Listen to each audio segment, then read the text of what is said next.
ಸಾರ್ವಜನಿಕವಾಗಿ ಮಾಡೋಣ, ವಿಧಾನಸೌಧದಲ್ಲಿ ಬೇಡ ಅಂತ ನಾನು ಇದನ್ನೇ ಹೇಳ್ತಾ ಇರೋದು. ಇದೊಂಥರ ಬಾಲಿಶ ವರ್ತನೆ ಅಂತ. ಮೆಚ್ಯೂರ್ಡ್ ನಾಯಕರಿಗಿರ್ತಕ್ಕಂಥ ಸಾಮಾನ್ಯ ಕನಿಷ್ಠ ಜ್ಞಾನನೂ ಕೂಡ ನಮ್ಮ ಕುಮಾರಣ್ಣ ಅವ್ರಿಗಿಲ್ಲ. ಕಾರಣ ನಾನು ಯಾತಕ್ಕೆ ಈ ಮಾತನ್ನು ಹೇಳ್ತೀನಿ ಅಂದರೆ, ಅಲ್ಲಿ ನಾಳೆ ನಾವು ಬರ್ತೀವಿ ಅಂದ್ಕೊಳ್ಳಿ, ಡಿ ಕೆ ಶಿವಕುಮಾರ್ ಅವರೇ ಬರ್ತಾರೆ, ಅಲ್ಲಿ ಲಕ್ಷಾಂತರ ಜನ ಸೇರ್ತಾರೆ. ನಾಳೆ ಇವ್ರ ಕಡೆಯಿಂದನೂ ಒಂದಷ್ಟು ಜನ ಬರ್ತಾರೆ. ನಾಳೆ ಎರಡು ಕಾರ್ಯಕರ್ತರ ಮಧ್ಯೆ ಮಾರಾಮಾರಿ ನಡೆದ್ರೆ ಇದು ಏನಾಗಿದೆ ಅಂದರೆ, ಇದು ರೈತರದ್ದು ಬಿಟ್ಬಿಟ್ರು. ಈಗ ರೈತರ ಇಶ್ಯೂ ಇಲ್ಲ. ಈಗ ಅಲ್ಲಿ ರೈತರು ಹೋರಾಟ ಮಾಡ್ತಾ ಇರ್ತಕ್ಕಂಥದ್ದಕ್ಕೆ ಹೋಯ್ತು. ಈಗ ಪೊಲಿಟಿಕಲ್ ಇಶ್ಯೂ ತೊಗೊಂಡ್ಬಿಟ್ಟವ್ರೆ. ಪೊಲಿಟಿಕಲ್ ಇಶ್ಯೂ ಅಂದಾಗ ನ್ಯಾಚುರಲಿ ನಮ್ಮ ಪಾರ್ಟಿಯವರು ಬರ್ತಾರೆ. ಈಗ ಪೊಲಿಟಿಕಲ್ ಇಶ್ಯೂ ಅಂದಾಗ ನ್ಯಾಚುರಲಿ ಸಾಕ್ಬಿಡೆ. ಈಗ ಪೊಲಿಟಿಕಲ್ ಇಶ್ಯೂ ಅಂದಾಗ ನ್ಯಾಚುರಲಿ ನಮ್ಮ ಪಾರ್ಟಿಯವರು ಸೇರ್ತಾರೆ. ಈಗ ಡಿ ಕೆ ಶಿವಕುಮಾರ್ ಅವರು ಬರ್ತಾರೆ, ನಮ್ಮ ಕಾರ್ಯಕರ್ತರು ಲಕ್ಷಾಂತರ ಜನ ಬರ್ತಾರೆ, ಅವ್ರ ಕಾರ್ಯಕರ್ತರು ಬರ್ತಾರೆ. ನಾಳೆ ಹೊಡೆದಾಡಾಗ ಜವಾಬ್ದಾರಿ ಯಾರು? ಒಬ್ಬ ಸೀನಿಯರ್ ಲೀಡ್ರಿಗೆ ಇರ್ತಕ್ಕಂಥ ಒಂದು ಮಿನಿಮಮ್ ಕಾಮನ್ ಸೆನ್ಸ್ ಇರಬೇಕಲ್ಲ. ನಾಳೆ ಹೊಡೆದಾಡ್ಬಿಟ್ರೆ ಏನಾಗ್ತದೆ ಗೊತ್ತಾ? ಲಾಂಡ್ ಆರ್ಡರ್ ಆಗೋಯ್ತು, ಇವ್ರು ಲಾಂಡ್ ಆರ್ಡರ್ ಕಂಟ್ರೋಲ್ ಮಾಡೋಕ್ಕಾಗಲ್ಲ ಅಂತೇಳಿ ನಮ್ಮ ತಲೆಗೆ ತತ್ತಾರೆ. ಇದನ್ನು ಮಾಡಬೇಕು ಅನ್ನೋ ಉದ್ದೇಶದಿಂದ ಕುಮಾರಸ್ವಾಮಿ ಅವ್ರನ್ನ ಕರೆದಿರೋದು ಅಲ್ಲಿಗೆ. ನಿಮಗೇನು ಸತ್ಯಾಸತ್ಯತೆ ಜನಕ್ಕೆ ಗೊತ್ತಾಗಬೇಕು, ಅಷ್ಟೇ ಬೇಕಾಗಿರೋದು. ಬನ್ನಿ ನಿಮ್ಮ ಮೀಡಿಯಾಗೆ ಹೋಗೋಣ, ನಿಮ್ಮ ಮೀಡಿಯಾ ಮುಂದೆ ಕೂತ್ಕೊಂಡು ಚರ್ಚೆ ಮಾಡೋಣ. ಅವರು ಬರಲಿ, ನಾವು ಇಟ್ಕೊಂಡು ಅಂಕಿಅಂಶ ಇಟ್ಕೊಂಬತ್ತೀವಿ. ಆಯಿತು. ನಾನು ಒಂದೇ ಪ್ರಶ್ನೆ ಕೇಳ್ತೀನಿ ಕುಮಾರಸ್ವಾಮಿ ಅವ್ರನ್ನ, ನಿಖಿಲ್ ಕುಮಾರಸ್ವಾಮಿ ಅವ್ರನ್ನ.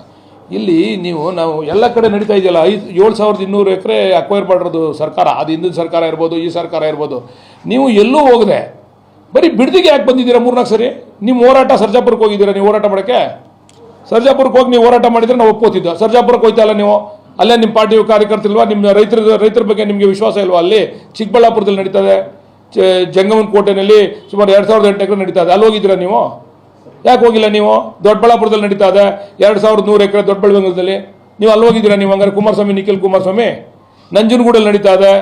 ಆಮೇಲೆ ಎಲ್ಲೂಗಿನ್ನ ಹೆಚ್ಚಾಗಿ ಅವರ ಹಾಸನ ಆಯ್ತಲ್ಲ, ಅವರ ಇದು ಹಾಸನ ಮೇನ್ ಇದರಲ್ಲಿ 1,800 ಎಕರೆನ IIT ಕಾಲೇಜ್ ಮಾಡಬೇಕು ಅಂತ ಹೇಳ್ಬಿಟ್ಟು IIT ಕಾಲೇಜ್ ಮಾಡಬೇಕು ಅಂತ ಅಂದ್ಬಿಟ್ಟು ಅದನ್ನು ಅಕ್ವೈರ್ ಮಾಡಿಬಿಟ್ಟವ್ರು. IIT ಕಾಲೇಜ್ ಇನ್ನೂ ಮಂಜೂರಾಗಿಲ್ಲ ಕೇಂದ್ರದಿಂದ. ಅದು ಮಂಜೂರಾಯ್ತದೆ ಇಲ್ವೋ ಗೊತ್ತಿಲ್ಲ. ಆ ರೈತರು ನಮ್ಗೆ ಜಮೀನು ಬಿಟ್ಕೊಡಿ ಅಂತ ಇವತ್ತವರೆಗೂ ಹೋರಾಟ ಮಾಡ್ತಾವ್ರೆ. ನಿಮ್ಮಪ್ಪ, ನಿಮ್ಮ ತಂದೆ ದೇವೇಗೌಡರು, ನಿಮ್ಮ ಅಣ್ಣ ರೇವಣ್ಣ, ತಮ್ಮನ ಅಣ್ಣನಪ್ಪ, ಅಣ್ಣ ಇರಬೇಕು, ಅಣ್ಣ ರೇವಣ್ಣ ಇಬ್ಬರು ಅಕ್ವೈರ್ ಮಾಡಿ, ಇಲ್ಲ ನಾನು ಮಾಡೇಬೇಕು ಅಂತೀವಿ. ಅದು ರೈತರಲ್ವ ಅವರು? ಇವಾಗ ಅಲ್ಲಿ ಬಿಡಿಸ್ರಿ ಹೋರಾಟ ಮಾಡಿ. ಅದನ್ನು ಬಿಟ್ಬಿಟ್ಟು ಡಿ ಕೆ ಶಿವಕುಮಾರ್ ಅವ್ರು ಮುಖ್ಯಮಂತ್ರಿ ಆಗ್ಬಿಟ್ಟವ್ರೆ, ಇವ್ರಿಗೆ ಏನಾದರೂ ಮಾಡಿ ನಾವು ಕಪ್ಪು ಮಸಿ ಬೆಳಿಬೇಕು ಅವ್ರಿಗೆ ಅಂತ ಅಂದ್ಬಿಟ್ಟು ಬೆಳಿಗ್ಗೆ ಇದ್ದರೆ ನೀವು ಆಮೇಲೆ ಹೋರಾಟ ಮಾಡಿ ರೈತರು ಕರ್ಕೊಂಡು ನಾವು ಸ್ವಾಗತ ಬಯಸ್ತೀವಿ. ನೀವು ಮೈಸೂರಿಂದ ಜನ ಕರ್ಸೋದು, ಮಂಡ್ಯದಿಂದ ಆಮೇಲೆ ಪೇಮೆಂಟ್ ಮಾಡೋರೆ ಜನಗಳಿಗೆ. ಅಲ್ಲಿ ಹೊರಗಡೆಯಿಂದ ಬಂದವರಲ್ಲ, ಆರೋಳಿಯಿಂದ ಜನ ಬಂದವ್ರೆ, ಅವ್ರಿಗೆ ಪೇಮೆಂಟ್ ಮಾಡೋರೆ. ಪೇಮೆಂಟ್ ಮಾಡಿ ಕರ್ಕೊಂಡ್ಬಂದು ಹೋರಾಟ ಮಾಡೋಂಥದ್ದು ಹೋರಾಟ ಅಂತಾರೆ. ಅದನ್ನು ಹೋರಾಟ ಅಂದರೆ ಸ್ವಯಂ ಪ್ರೇರಿತರಾಗಿ ಬಂದವರು ಅಲ್ಲಿ ಹೋರಾಟ ಮಾಡ್ತಾವ್ರೆ ರೈತರುಗಳು. ಬೇರೆ ಅವ್ರೇನು ಹೇಳ್ತಾರೆ, ಇವ್ರು ರಾಜಕೀಯದವ್ರು ಬಂದು ರಾಜಕೀಯ ಮಾಡಿಬಿಟ್ರು, ಇದು ಹಾಳು ಮಾಡಿಬಿಟ್ರು. ಮೊದಲು ಚೆನ್ನಾಗಿ ನಡೀತಿತ್ತು ನಮ್ಮ ಹೋರಾಟ, ಈ ದಿಕ್ಕು ತಪ್ಪಿಸ್ಬಿಟ್ರು ಇವ್ರು ರಾಜಕೀಯದವ್ರು ಬಂದು. ಆತ್ಮೀಯರೇ, ನಮ್ಮ ಮಾಧ್ಯಮ ನಿಮಗೆ ಇಷ್ಟವಾದಲ್ಲಿ ಮೇಲ್ಕಾಣಿಸಿದ ನಂಬರಿಗೆ ಆರ್ಥಿಕ ಬೆಂಬಲ ನೀಡುವ ಮೂಲಕ ಪ್ರೋತ್ಸಾಹಿಸಿ. ACB news Karnataka.